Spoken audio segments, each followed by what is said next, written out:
শারীরিক ও মানসিক সুস্থতা আল্লাহ তাআলার অন্যতম শ্রেষ্ঠ নিয়ামত।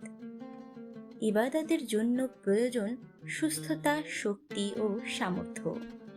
রাসূল সাল্লাল্লাহু আলাইহি ওয়াসাল্লাম বলেন, দুর্বল মুমিনের তুলনায় সবল মুমিন অধিক কল্যাণকর এবং আল্লাহ তাআলার কাছে অধিক প্রিয়। তবে উভয়ের মধ্যেই কল্যাণ রয়েছে, আর যা তোমাকে উপকৃত করবে সেটি কামনা করো। বেশ কিছু অভ্যাসের মাধ্যমে নবী করিম সাল্লাল্লাহু আলাইহি ওয়াসাল্লাম সুস্থতা বজায় রাখতেন। পরবর্তীতে বিজ্ঞান ও চিকিৎসা শাস্ত্র দ্বারা সেসব অভ্যাস সঠিক প্রমাণিত হয়। সুস্থতা বজায় রাখতে রাসূল পাক সাল্লাল্লাহু আলাইহি ওয়াসাল্লামের ৬টি অভ্যাস জেনে নেওয়া যাক। বিজ্ঞান বলছে, মহানবী সাল্লাল্লাহু আলাইহি ওয়াসাল্লামের ধীরে খাওয়ার এই অভ্যাসটি অনেক ফলপ্রসূ। খাওয়ার পরে মস্তিষ্কে সংকেত পাঠানোর জন্য অন্তত ৩০ মিনিট সময় লাগে, যে সংকেত আমাদের বুঝতে দেয় যে পেট পরিপূর্ণ হয়েছে কিনা।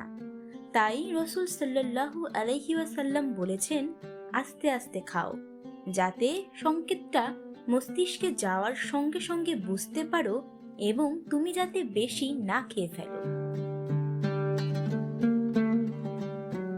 রাসূল সাল্লাল্লাহু আলাইহি ওয়াসাল্লাম রোগ ও অসুস্থতা প্রতিরোধের জন্য কম খেতেন।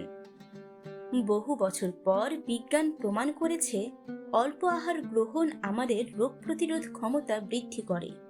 শুধু তাই নয়, পরিমিত আহারের অভ্যাস গড়ে তোলার মাধ্যমে শরীরের ৭৫% রোগ নিয়ন্ত্রণ করা সম্ভব।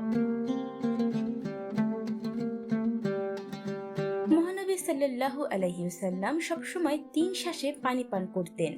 বিজ্ঞানের দাবি, একসঙ্গে সব পানি পান করলে রক্তের ইলেকট্রোলাইটগুলো মাথা ব্যথার সৃষ্টি করতে পারে, ধীরে ধীরে যা মানসিক ভারসাম্যহীনতার সৃষ্টিরও কারণ হতে পারে।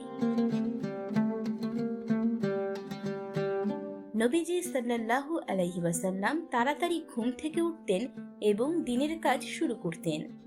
আর আজ বিজ্ঞান প্রমাণ করেছে, সকাল সকাল জাগ্রত হওয়া মানুষের মধ্যে প্রোডাক্টিভিটি বেশি থাকে এবং সেই সঙ্গে যারা ভোরে ঘুম থেকে ওঠে তাদের হতাশাগ্রস্ত কিংবা দুশ্চিন্তাগ্রস্ত হওয়ার সম্ভাবনা কম থাকে। দৈনিক ইবাদতের পাশাপাশি নামাজ শারীরিক ব্যায়ামও। এদিকে বিজ্ঞান আমাদের হৃদয় এবং মস্তিষ্ককে সুস্থ রাখতে নামাজের গুরুত্বের কথা স্বীকার করেছে। নামাজ শারীরিক এবং মানসিক বিন্যাসের মাধ্যম। রাসূল পাক সাল্লাল্লাহু আলাইহি ওয়াসাল্লাম মুসলমানদের রমজান মাসে রোজা রাখতে বলেছেন। বর্তমানে জাপানি বিজ্ঞানীরা রমজানে রোজা রাখার ঘোষণা করেছে এবং তারা বলছে, রোজা অত্যন্ত স্বাস্থ্যকর এবং এটি শরীরের ক্যান্সার কোষের বিরুদ্ধে লড়াই করে। নিজেদের সুস্থ রাখার জন্য রাসূল সাল্লাল্লাহু আলাইহি ওয়াসাল্লামের এই অভ্যাস জাপানের অনেক বিধর্মীরাও পালন করছে। এসব অভ্যাস নিয়ে মুসলিম বিজ্ঞানীদের পাশাপাশি ইহুদি ও খ্রিস্টান বিজ্ঞানীরাও গবেষণা করেছেন। এক পর্যায়ে তারা একমত হয়েছেন যে রাসূলুল্লাহ সাল্লাল্লাহু আলাইহি ওয়াসাল্লামের অভ্যাসগুলোই পারে একজন মানুষকে আজীবনের জন্য সুস্থ রাখতে।